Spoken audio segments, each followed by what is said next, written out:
I'm just going to run through the different types of axes and give a little bit of explanation about what we use them for.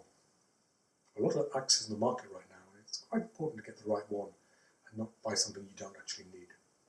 We start off with a very basic axe, and this type of axe we have here, often referred to as a walking axe, or sometimes referred to as a glacier axe. I've actually modified this one. It was much longer before, and it was often used for just walking through the snow, giving yourself a little bit of support. It's very lightweight. Actually, look at the top here. It's got a letter B, which means basic. That means it should only be used for walking, and it shouldn't really be for technical climbing, and it shouldn't be used for making snow belays.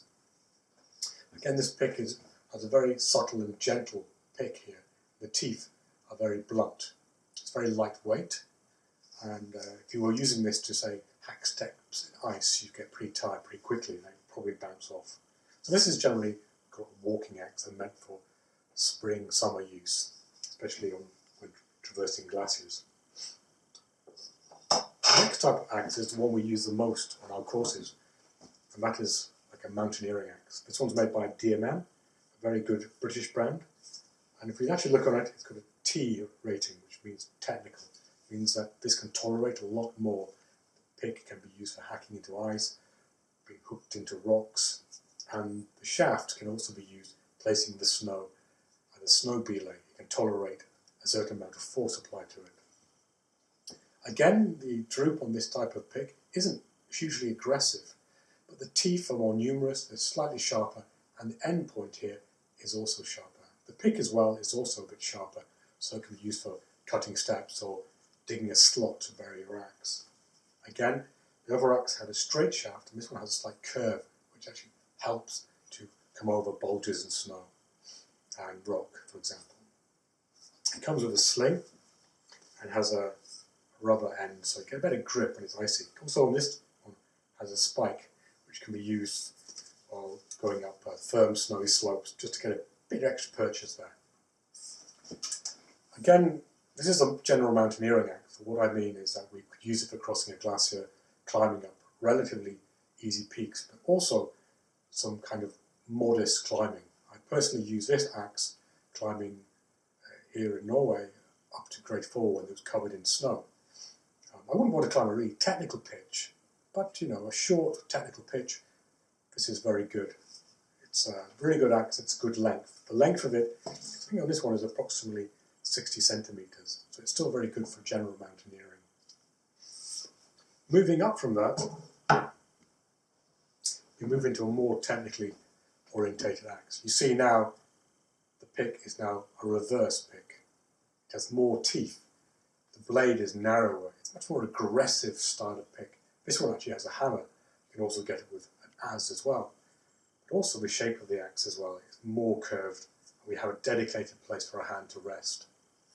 This is used for much more technical climbing, and we could use this for climbing on mixed climbing, snow climbs, and also steep ice climbs.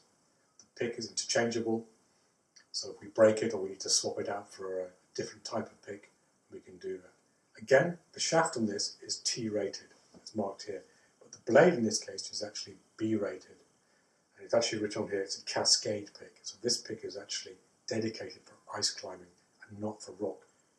Come the summer months, I swap this one out and I apply a T-rated pick, which is slightly thicker and is more orientated towards mixed climbing.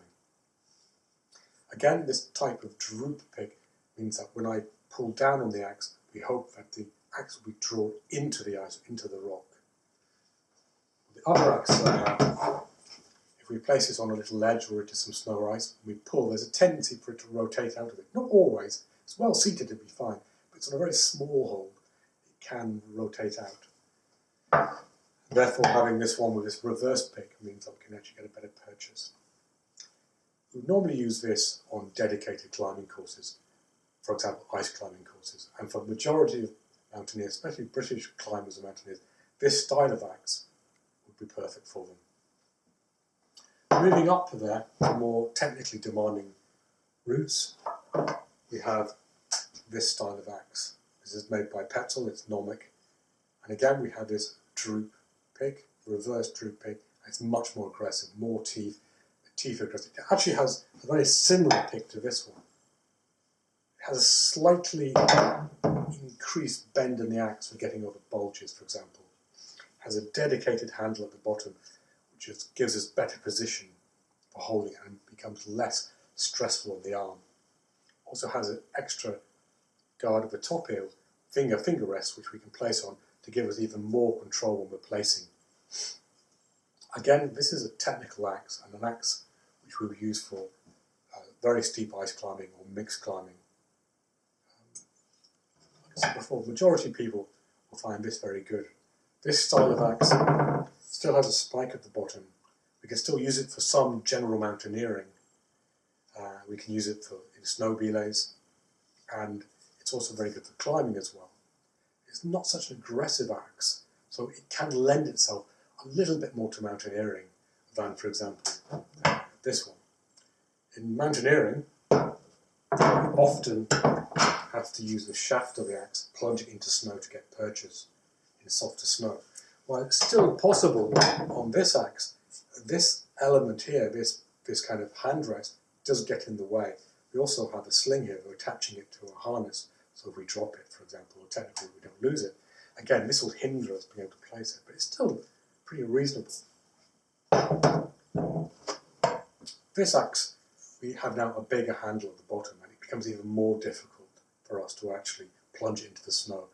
The style of routes we will be climbing with this, the idea of plunging into the snow is actually much less than, say, on a mountaineering route, but it's still possible at the top or approaching the route. Again, many people buy this axe when they probably should be thinking about getting something like this.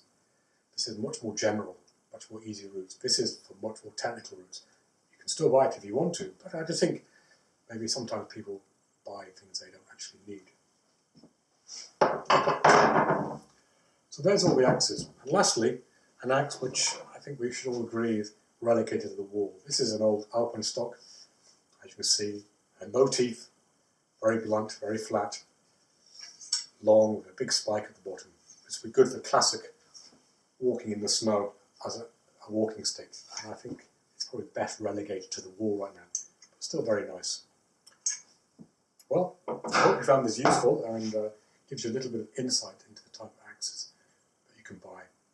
I would say that for the majority of courses that we run, especially in the summertime, the mountaineering courses, this style of axe is ideal. And this style of axe will be ideal for our winter climbing courses. We can provide all these axes as you want. And this style of axe will be very good for very steep ice climbing or technically demanding routes. But it's not so good for mountaineering. This glacier axe at the end here is a very lightweight axe. But for general mountaineering, often because it's quite long, it's not so good.